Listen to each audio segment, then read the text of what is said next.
Qui a créé le monde? Ça lui a pris combien de temps?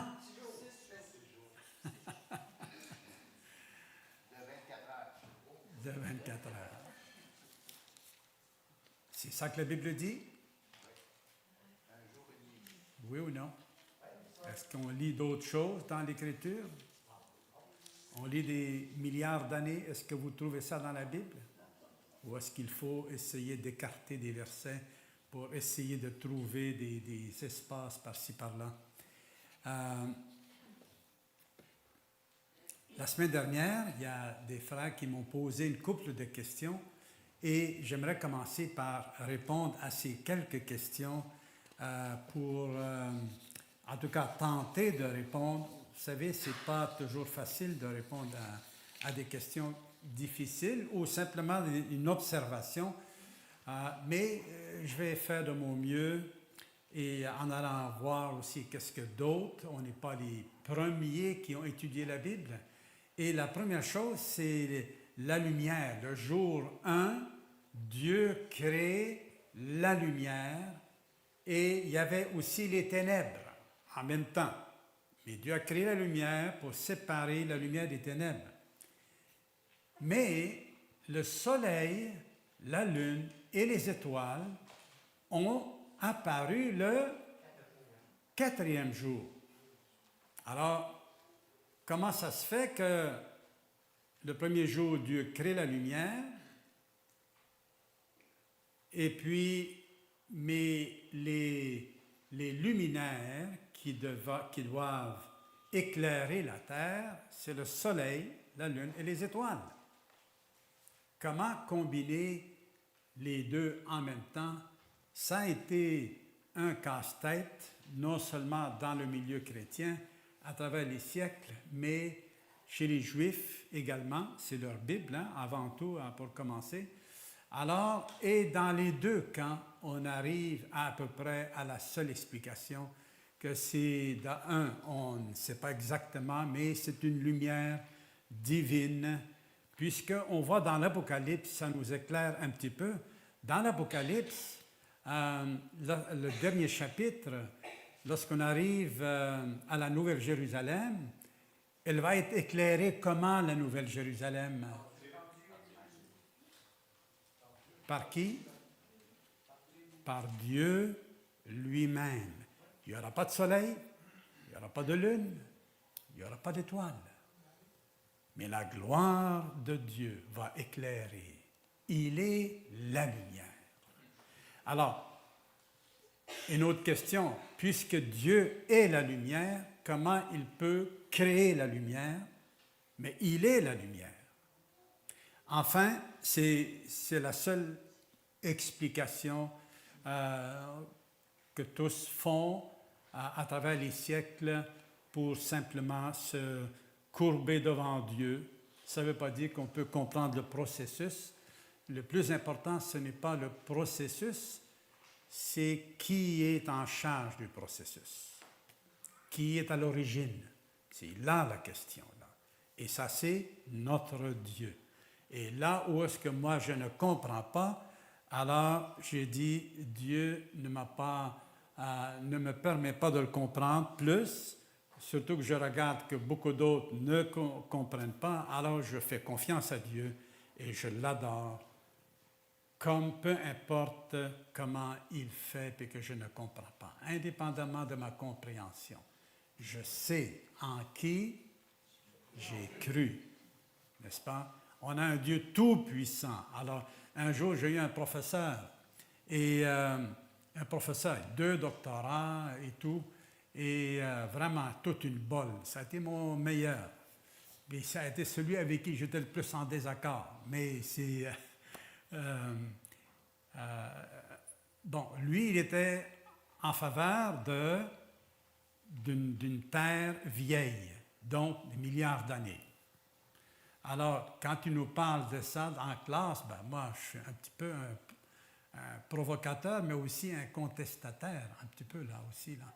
Donc, j'ai commencé à contester avec lui, gentiment, avec respect, mais il ne nous fermait pas la bouche Il dit, allez, allez, pousse, pousse, pousse, pousse.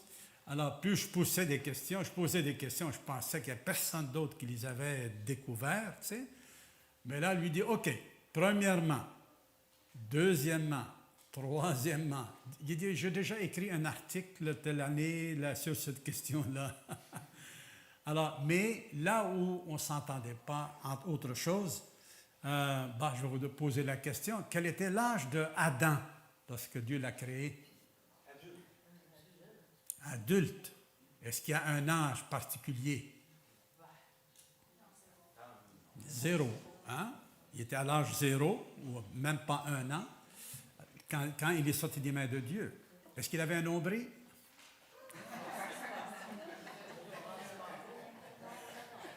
Tout un débat parmi les pères de l'Église et tout ça. Là, hein? Est-ce qu'il y en a un? Il n'y en avait pas. Alors, et Ève, est-ce qu'elle en avait un nombril? Ah, on ne sait pas. D'accord? C'est tout ce qu'on peut dire, c'est qu'on ne sait pas. Dieu peut l'avoir créé avec un nombril, il peut l'avoir créé sans nombril. OK? Parce qu'il n'a pas eu de père et de mère. On n'a pas eu besoin de les couper. Ils ne se sont pas développés comme nous, on a été développés. Ils ont été créés comme la Bible le dit. D'accord? Ils étaient adultes, mais l'apparence d'âge. Alors, s'il avait, mettons, s'il était capable, il était intelligent, il est capable de parler avec Dieu, il est capable d'assumer des responsabilités, de prendre soin, de cultiver la terre et puis d'en prendre soin. Il est capable de donner un nom à tous les animaux, mon ami. Qui est-ce qui essaie de faire ça là, entre nous? Là? Un nom à tous les animaux en l'espace de peu de temps. Il y a une intelligence là. Donc, ça veut dire qu'il était je ne sais pas moi, comme maturité, avoir une intelligence comme ça il y avait 40, 50 ans, à l'époque, on était encore avant la chute. Donc, il y avait une apparence d'âge. Mais il n'en avait pas d'âge. Il était déjà mature, fonctionnel et prêt à produire. La même chose pour elle. Ils étaient prêts à commencer, en tout cas, à remplir la terre. Alors, donc, le jour 1, Dieu a créé la lumière, mais les luminaires ont été créés au 4e jour.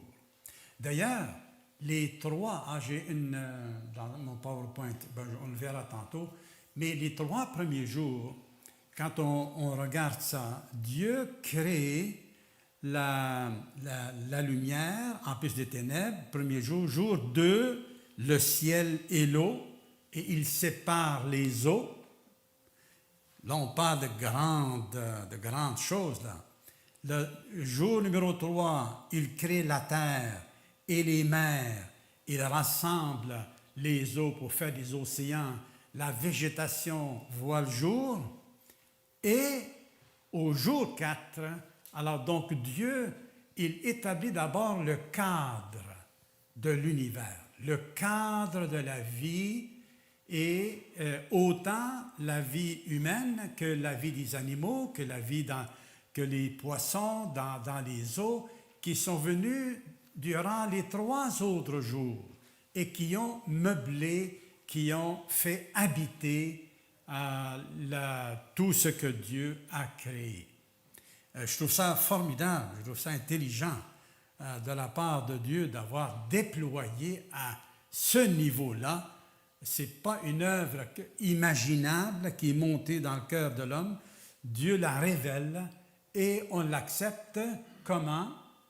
On l'a vu la semaine passée, par la foi. Hein? C'est par la foi que nous croyons que la terre, que les cieux et la terre furent créés par la puissance de Dieu, de telle manière que ce qui est visible est venu de l'invisible. Alors, l'invisible n'est pas géré comme ce qui est visible, le matériel et tout là. Alors, il y a un ordre, c'est réfléchi. Il y a comme on dit en anglais, un design. Comment ça, là? Les 3 premiers jours, toutes les grandes choses, le cadre, la structure et l'espace. Et les 3 autres jours, le Seigneur, il fait meubler, il habite, il met les rideaux. Les hommes sont capables de vivre dans un appartement sans rideaux, mais pas les femmes. Hein? Les femmes, ils vont faire des belles choses pour... Alors, mais Dieu, il fait ça. Alors, c'est formidable. Il y a une autre question, c'est par rapport à l'image et la ressemblance de Dieu. En quoi est-ce que l'être humain ressemble à Dieu, qu'il est à l'image de Dieu? Avez-vous une idée? Les attitudes comme la compassion. La compassion, oui, l'état d'âme, hein, les sentiments. On crée aussi l'être humain. L'homme crée, mais à partir Des matériaux. de matériaux, à partir de quelque chose. Dieu, lui, il crée ex nihilo. Ça veut dire à partir de rien. Quand Dieu dit que la lumière soit, il est le point de départ, il est la source de ce qu'il crée. Ça vient de lui. Il le pense, il l'imagine, et il a la puissance qui dépasse tout entendement. Moi, je ne sais pas comment il a fait pour créer l'univers avec toutes les galaxies. Si c'est vrai tout ce qu'on nous dit, avec toutes ces galaxies-là, les images qu'on voit, je tombe à terre. Ou encore les petites affaires là, qu'on découvre, les petites bébites là. Tu sais, j'ai dit, Seigneur, pourquoi tu te donnes la peine pour imaginer ça puis commencer à façonner ça? Là, il le crée, mais il faut qu'il l'imagine. Tu sais. Il y en a des milliers d'espèces là. Dieu est extraordinaire dans la création. La création raconte la gloire de Dieu. La création raconte la gloire de Dieu. Il ne faut pas seulement trouver les choses belles puis en rester là.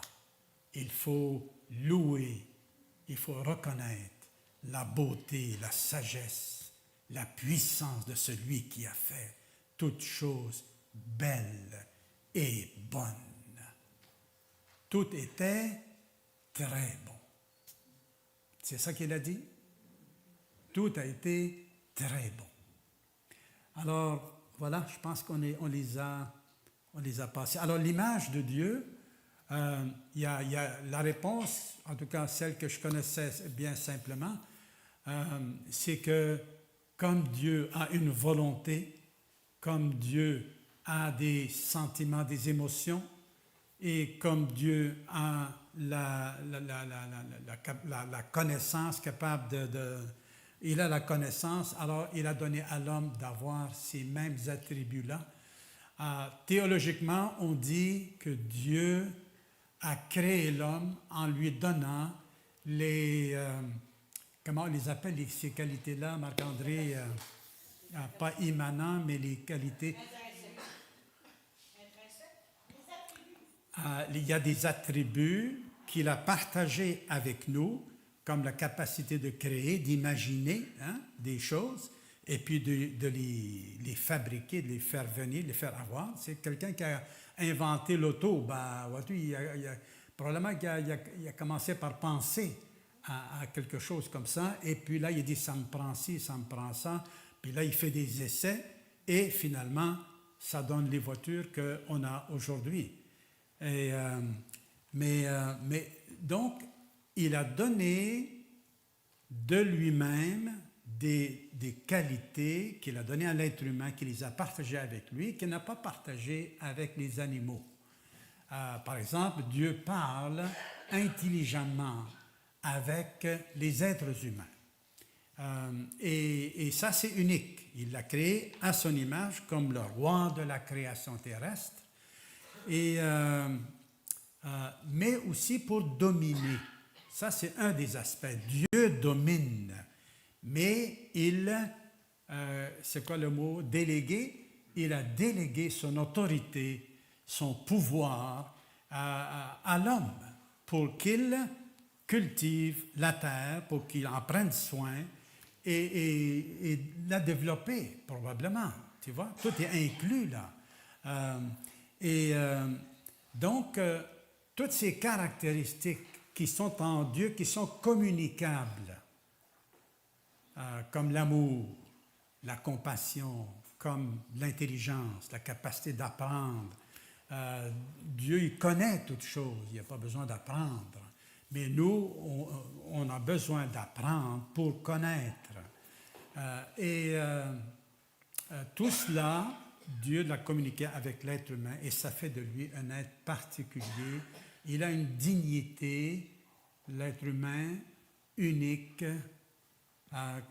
Plus tard dans la loi, Dieu dit, même avant la loi, dès le chapitre 9 de la Genèse, après, on va y arriver là, après le déluge, Dieu a instauré la peine de mort pour celui qui tue son prochain.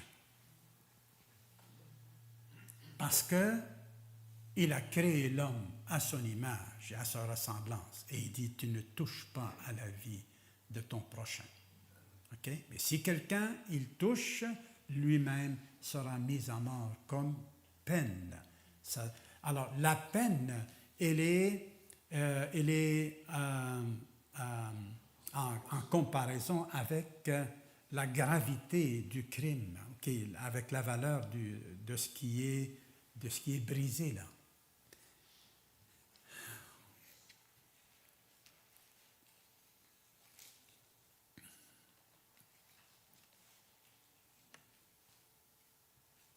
En tout cas, l'humanité entière, elle est unique. Peu importe sur la face de la terre, où est-ce qu'on va, peu importe les peuples, incluant les gens, les peuples, les tribus qu'on découvre encore, semble-t-il, dans l'Amazonie, un peu partout, dans les grandes forêts et tout ça, là, tous les êtres humains sont semblables. Ils ont le même sang. Dans les années 70-80, il y avait une idée qui circulait, à savoir, vous m'excusez les frères et sœurs qui viennent de l'Afrique, mais il y en a qui disaient, est-ce qu'ils sont vraiment égaux avec les Blancs? Comment dire, c'est indignant comme question, mais de voir comment l'humanité se trouve. Et là, ils avaient fait une étude mondiale qui a duré pendant quelques années et ils sont arrivés à la conclusion que tous ont le même sang, même code génétique, égal. L'humanité est égale, elle a la même valeur, est douée de la même intelligence, on a toutes les mêmes capacités. Les problèmes qu'on va trouver en Chine, mettons, les relationnels dans les couples, on va les trouver ici aussi. Quelqu'un qui se pose des questions sur son identité, un jeune en Amazonie, on va trouver ça ici aussi. Les découragements et toutes les maladies qu'on peut trouver, oui, certains qui ne vivent pas tous ils n'ont pas toutes la même maladie, mais les maladies en général, ça s'équivaut et la mort touche tout le monde. Vrai? La mort touche tout le monde. Fait qu'il n'y en a pas un seul qui est meilleur que l'autre. À ce niveau-là, une égalité totale et le salaire du péché, c'est la mort. Et ça, c'est pour tout le monde. Et Dieu a déclaré l'humanité coupable depuis la chute, coupable. Tous, autant les gens de l'Occident dans les pays dits développés que dans les pays en développement. Devant Dieu, tous les êtres humains sont égaux. Mais ce qu'il faut reconnaître à ce moment-ci du chapitre 2, 1 et 2, c'est que l'homme est créé à l'image de Dieu. Il a toute une dignité unique et les animaux le reconnaissent aussi parce qu'ils craignent l'être humain. Ceci étant dit, je n'irai pas me battre avec un lion. On est d'accord? Le chapitre 2. Le chapitre 2, c'est un récit de la création, mais qui n'est pas indépendant du chapitre 1. Au contraire, il est surtout concentré sur ce que Dieu a créé le 6e jour, comme on va le voir. Dans le verset 7, le verset avant ça, le chapitre 2, versets 4 à 7, on va le lire ensemble. Voici les origines des cieux et de la terre quand ils furent créés. Lorsque l'Éternel Dieu fit la terre et les cieux, aucun arbuste des champs n'était encore sur la terre et aucune herbe des champs ne germait encore, car l'Éternel Dieu n'avait pas fait pleuvoir sur la terre et il n'y avait point d'homme pour cultiver le sol. Mais une vapeur s'éleva de la terre et arrosa toute la surface du sol. L'Éternel Dieu forma l'homme de la poussière de la terre.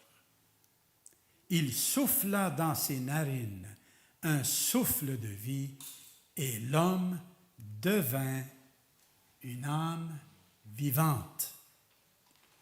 Puis l'Éternel Dieu planta un jardin en Éden du côté de l'Orient et il y mit l'homme qu'il avait formé.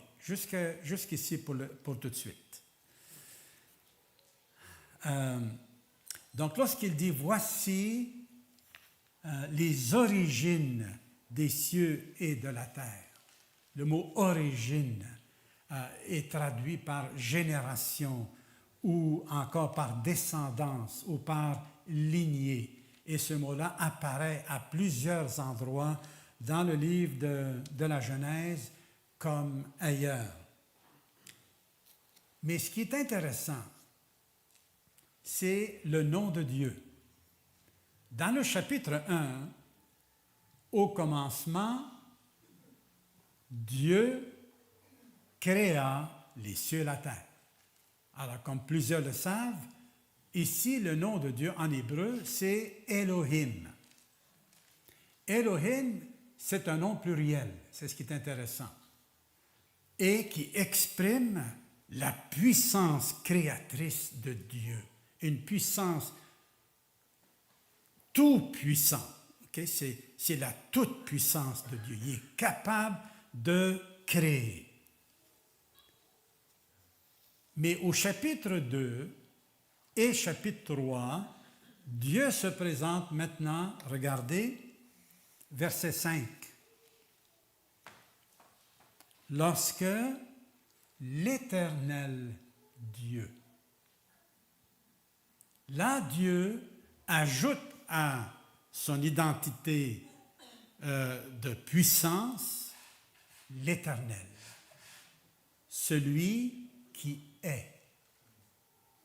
C'est un être qui n'a ni commencement ni fin.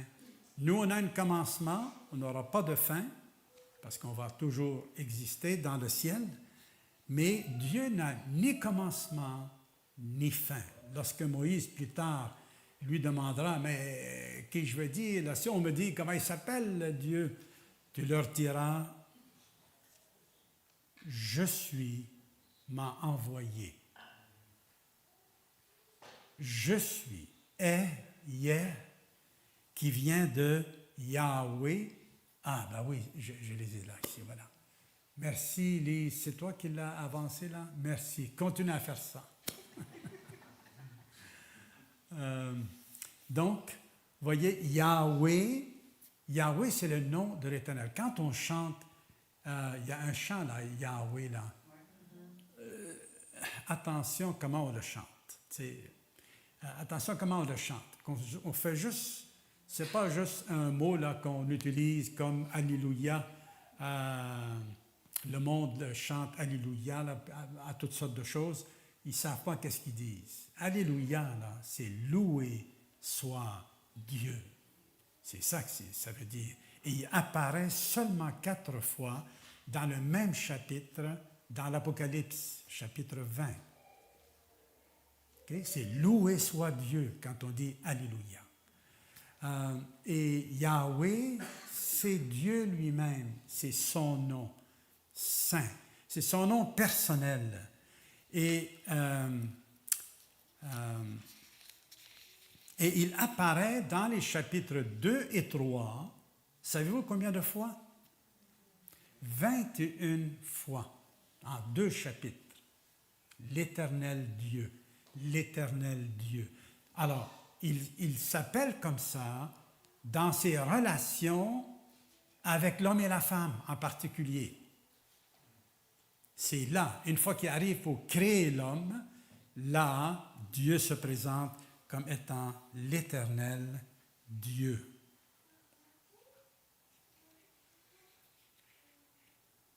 Mais le chapitre 4, il n'est plus utilisé une fois.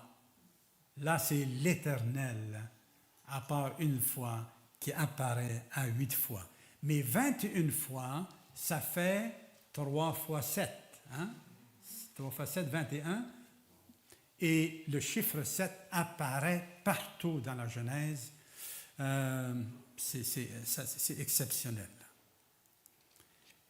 Alors, dans le verset 7, l'Éternel Dieu forma l'homme. Ici, le mot « former » qui est employé au lieu de « créer ». Le mot « créer » apparaît 3 fois dans Genèse 1. Ici, il emploie le mot « former » parce que Dieu a pris comme de la terre, du sable, et là, il a formé. Mais le mot « former » a le sens d'un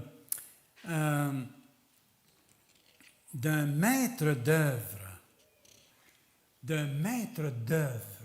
qui est en train de dessiner quelque chose, de faire un chef-d'œuvre. Tu comprends? Un chef-d'œuvre. Ça veut dire que ça donne l'idée que Dieu, là, il a formé notre bras, il a formé nos jambes, il a formé notre tête, nos yeux, il les a mis à la bonne place, notre nez, il l'a formé comme ça, ainsi de suite.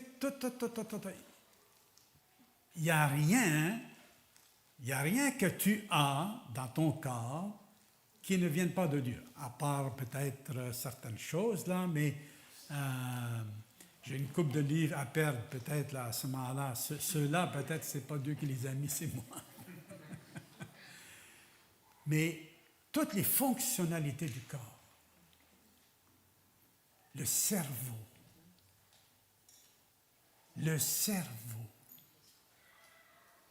le cœur, tout le système digestif, comment ça fonctionne, tout ça, Dieu y a mis sa main dedans. Il l'a formé, il l'a imaginé. Donc, mon frère, quand le psalmiste dit « Je te loue de ce que je suis, une créature si merveilleuse », pense à ça. Si tu as de la misère à t'accepter tel que tu es, à accepter ton corps comme il est, pense à ça. Que Dieu t'a formé, il t'a pensé, il t'a voulu. Tu sais, il y a un soin très personnel dans la formation de l'homme et de la femme. Et donc, Dieu forma l'homme de la poussière de la terre et il souffla dans ses narines un souffle de vie et l'homme devint une âme vivante. Oui, Dieu avait dit que la terre produise de l'herbe et des arbres, etc. La terre produit des choses, mais la terre n'a pas produit l'être humain. Il a été produit par Dieu qui s'est servi de simplement la poussière de la terre. Alors, et il dit qu'ensuite, il souffla dans ses narines un souffle de vie et l'homme devint une âme vivante. Comme je vous ai dit l'autre jour, dans la première création, Dieu a créé d'abord le corps et après ça l'âme, l'esprit qu'il a mis en lui, mais dans la nouvelle création, il a commencé au contraire par recréer notre âme, notre esprit, il a fait de nous une nouvelle créature et le corps, le nouveau corps, il va suivre plus tard, en deuxième lieu. Et ensuite, il va terminer avec les cieux et la terre, de nouveau cieux, nouvelle terre. Donc, il repart de l'autre sens. Avec la création telle qu'on la connaît aujourd'hui, il est parti par les cieux et la terre, puis arrive jusqu'à l'homme. Et dans la nouvelle, il part de l'homme et il termine par les nouveaux cieux nouvelles. J'ai trouvé ça formidable, moi. Quand j'ai découvert ça, là, je dis, waouh, il y a toute une sagesse là. Il y a toute une intelligence en Dieu. Comment il a fait ça? Et là, il me semble que je fais juste m'apercevoir, prendre conscience. Et l'homme est devenu une âme vivante. Donc, il est devenu une personne. Il est devenu un être complet. Et le mot âme est employé soit comme ici, comme personne, soit aussi comme ailleurs, dans d'autres textes. On voit Jésus, par exemple, qui souffrait dans son âme. J'ai oublié le mot exact. Il avait cette partie de lui-même en lui, distincte du corps et de l'esprit, et qui est donc, c'est un autre sens. Mais ici, on emploie parfois l'expression dans un village ou dans une ville, il y a 10 000 âmes. Qu'est-ce qu'on veut dire par là? Et on ne parle pas de la partie immatérielle de l'être humain. Les communistes les autres disent, il n'y a pas d'âme. L'être humain n'a pas d'âme. Ça fait qu'il n'y a pas de moralité de tuer quelqu'un, un ennemi politique, par exemple. Ils vont le tuer.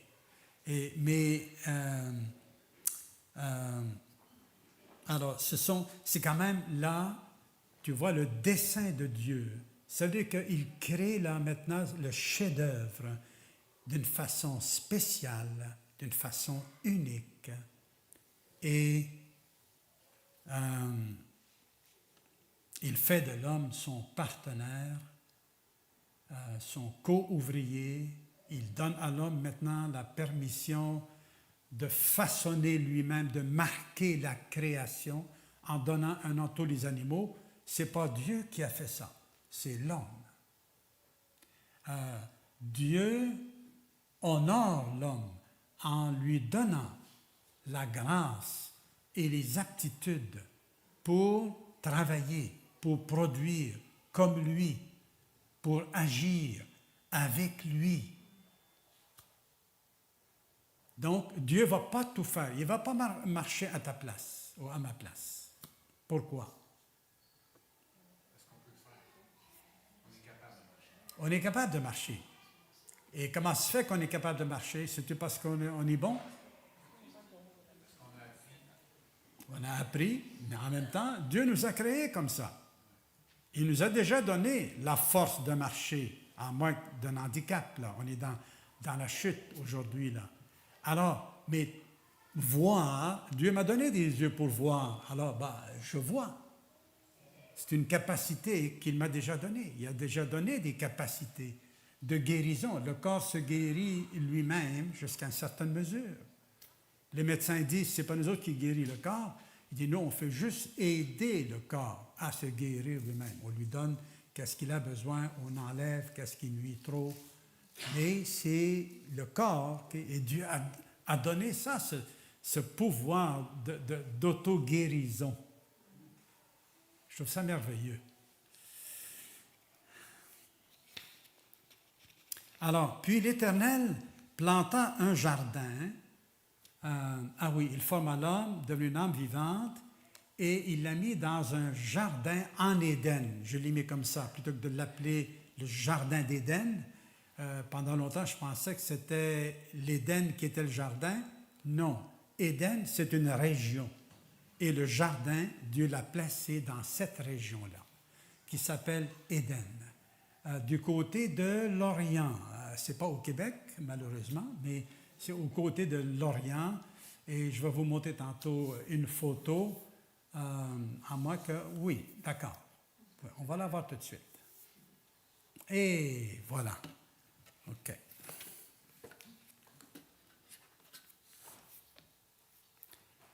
Vous voulez savoir où est-ce qu'était le jardin d'Éden? Bon, on ne le saura pas, mais...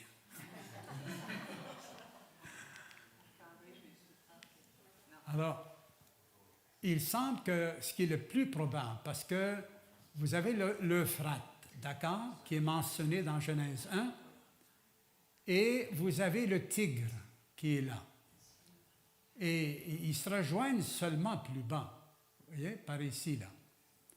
Et donc, la région, le pays de l'Éden, est arrosé par les deux fleuves et par deux autres fleuves qu'on ne sait pas où est-ce qu'ils sont. Okay? Peut-être qu'ils ont déjà disparu. Et il semble le plus probable que ce serait autour de cette région-là de Bagdad. C'est ce qui est mentionné le plus souvent. Dans cette région-là, et Éden signifie délice. Quand les hommes, ils sont partis, quand ils ont quitté le jardin, ils se sont multipliés, là, ils sont arrivés dans une plaine. Et ils ont dit, « Hey, quelle belle plaine! Fait arrêtons de nous disperser sur la terre, puis construisons-nous une ville ici qui va monter jusqu'au ciel. Faisons-nous un nom, une réputation. Devant qui? Devant eux-mêmes. » Tu vois, ce sont ceux qui s'applaudissent eux-mêmes.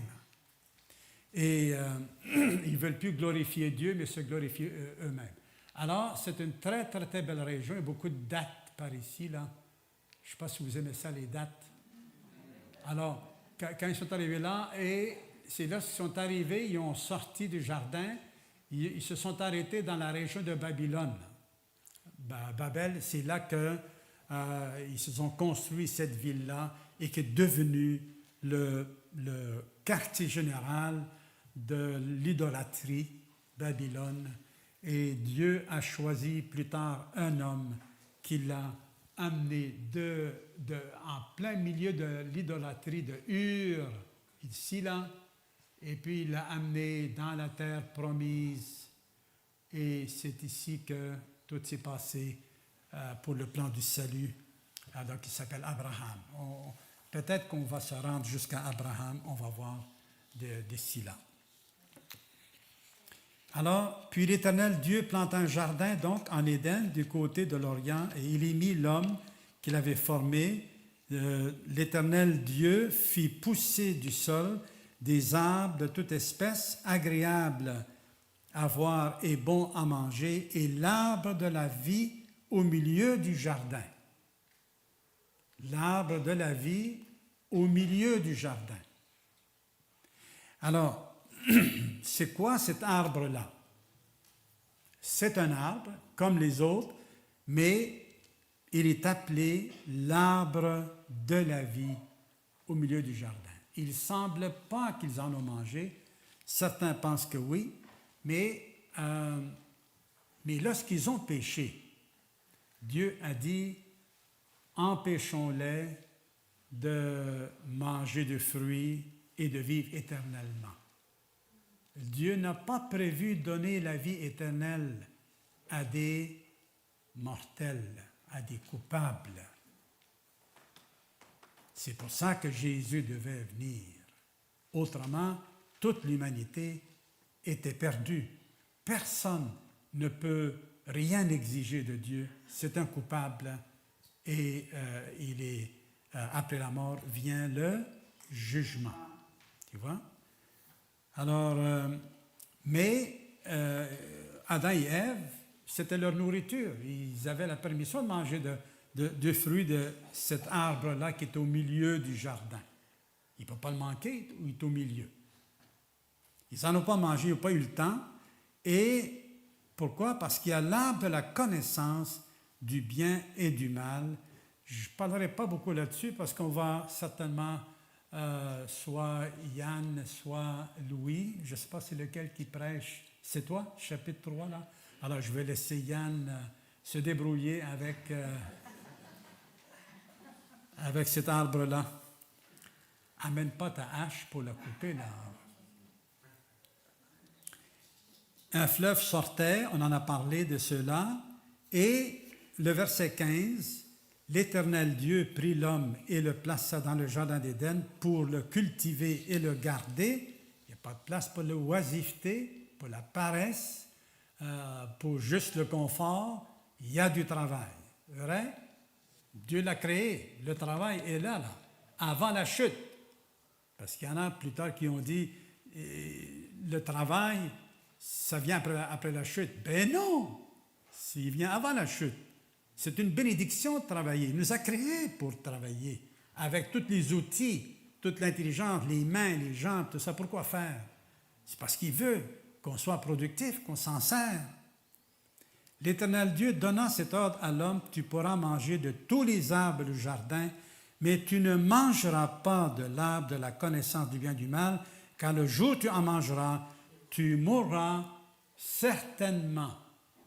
Ou littéralement, c'est de mort, tu mourras. Est-ce que l'homme savait la différence entre le bien et le mal?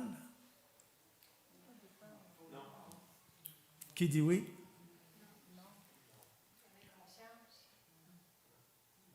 Il avait conscience, mais il n'avait pas fait de mal. Hein? Il n'avait pas péché encore. Donc, ce que je dirais, c'est que Dieu a donné un commandement. Et s'ils désobéissent, j'imagine qu'il y a quand même la connaissance d'obéir et de désobéir. Il y a au moins ça. alors, bon, il avait la connaissance de par le commandement de Dieu, comme Ghislain le dit. Dieu donne le commandement. Donc, Adam savait, au niveau de la connaissance, pas au niveau de l'expérience. Il n'avait pas l'expérience du mal. Donc, il n'y avait pas, l'expérience n'était pas une source d'information pour lui. C'était le commandement de Dieu qui était la source d'information, la source de la connaissance. Est-ce qu'on a besoin absolument de transgresser la loi pour savoir, pour apprendre par expérience qu'on n'aurait pas dû le faire? Ou est-ce que quand la loi le dit, on la respecte juste parce que c'est la loi et qui, normalement, exprime la justice, qu'est-ce qui est juste? Mais on est dans la chute, après la chute, donc souvent les lois ne sont pas applicables ou sont mal faites, ne répondent pas bien à la justice. On peut observer une loi sans que ce soit juste, mais dépendant. Mais en général, la loi, c'est la loi. Hein? On doit écouter. Ici, Adam, Dieu lui a donné une loi, une seule, un seul commandement. Il n'y en a pas 613, un. Tu ne mangeras pas de cet arbre-là. C'est tout. Mais, tu as envie de manger, regarde tout le jardin, mange autant que tu veux, tu as tout ça. Regarde le plus beau des arbres là, au milieu du jardin, Et on ne sait pas, on manque de détails, on ne sait pas comment ça s'est passé. Est-ce qu'ils ont eu le temps de manger, oui ou non? Peut-être que oui. En tout cas, le diable est venu assez vite. Satan est venu assez vite. Ah, c'est vrai, je laisse ça à Yann. Pour la semaine prochaine, Dieu voulant.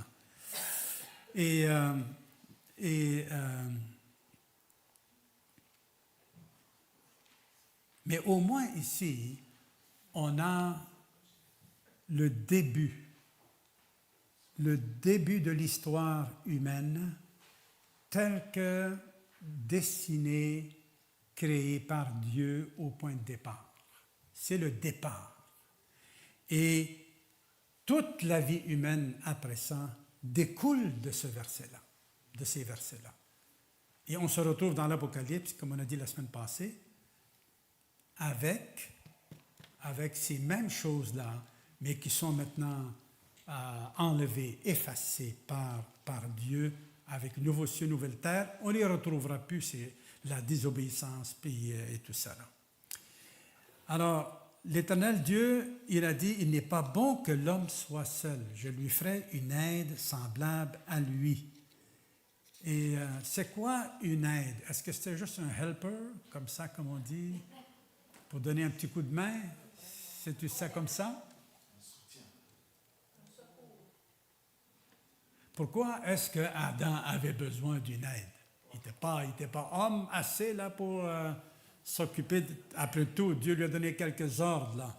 Il était capable de garder le jardin tout seul. Pourquoi il avait besoin d'une aide? Certainement, il avait besoin de relations, mais quand est-ce qu'il est venu conscient qu'il n'était pas complet tout seul? Hein? Ah.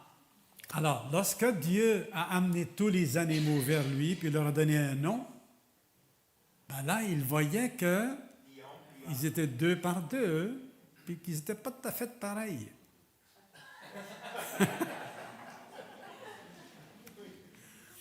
Ils avaient des petites différences. C'est sûr qu'il a dû les examiner de près pour savoir d'après les caractéristiques de chaque animal, quel nom je vais lui donner. Mais c'est comme ça qu'il a réalisé que il manque quelque chose. D'après vous, pourquoi est-ce que Dieu s'y est pris de cette façon-là? Il aurait pu créer Adam et Ève en même temps? Oui ou non? Il était capable. Ce n'est pas une question de pouvoir. Pourquoi le Seigneur fait ça comme ça? Il a créé d'abord Adam. Oui, Alexandre? Pourquoi? Bénir, je pensais qu'il était pour punir Adam.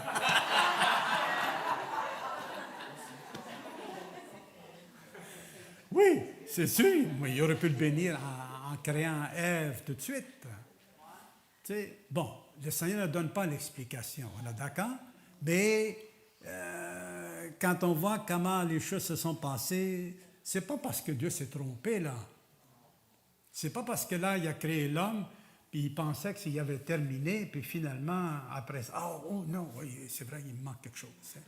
Parce que Dieu, c'est inimaginable de Dieu qu'il n'a pas pensé à ça.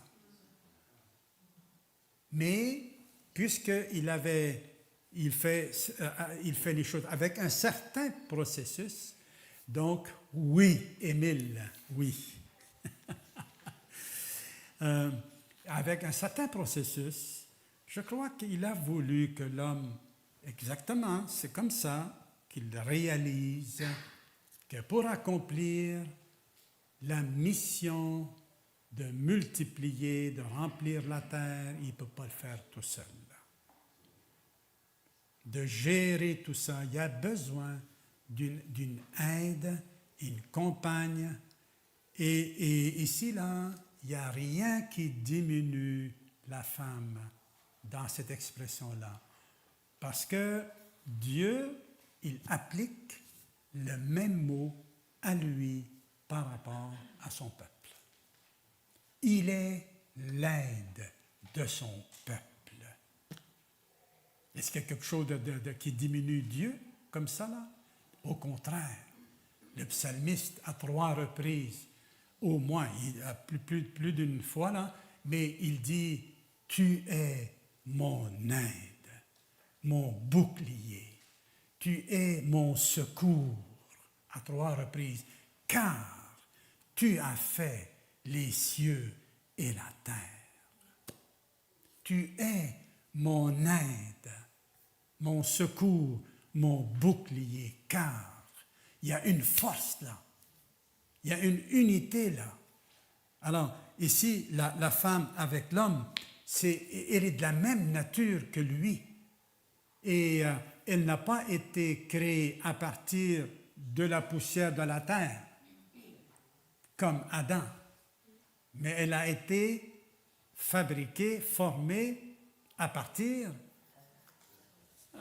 d'une côte. Okay, bon, il y a beaucoup de choses qui ont été dites là-dessus, là. On va rester avec l'image employée par l'Écriture, parce qu'il ne m'en manque pas de côte. Est-ce qu'il t'en manque, Yann, toi? En tout cas, Dieu l'a remplacé, hein, il est capable de faire ça. Mais il y a même si c'est un langage figuré ici, tu vois que l'égalité dans la valeur, et il va tirer de cela une destinée à l'homme et la femme. Il dit, l'homme quittera son père et sa mère et s'attachera à sa femme, et les deux deviendront une seule chair. Ça, c'est le plan original de Dieu. Et Jésus, il emploie cette parole-là pour enseigner les Juifs sur le mariage et sur l'indissolubilité du mariage, sauf en cas d'adultère ou d'abandon de la part de quelqu'un qui est marié avec un croyant. Si le non-croyant ne veut pas habiter avec lui, alors là, puis qu'il veut quitter, ben, le croyant n'est pas obligé de le garder, et le Seigneur libère ainsi le croyant de ses engagements lorsque c'était l'autre qui prend l'initiative. Alors, mais c'est une parole fondatrice de la famille, du mariage, de l'unité entre l'homme et la femme, dans la distinction.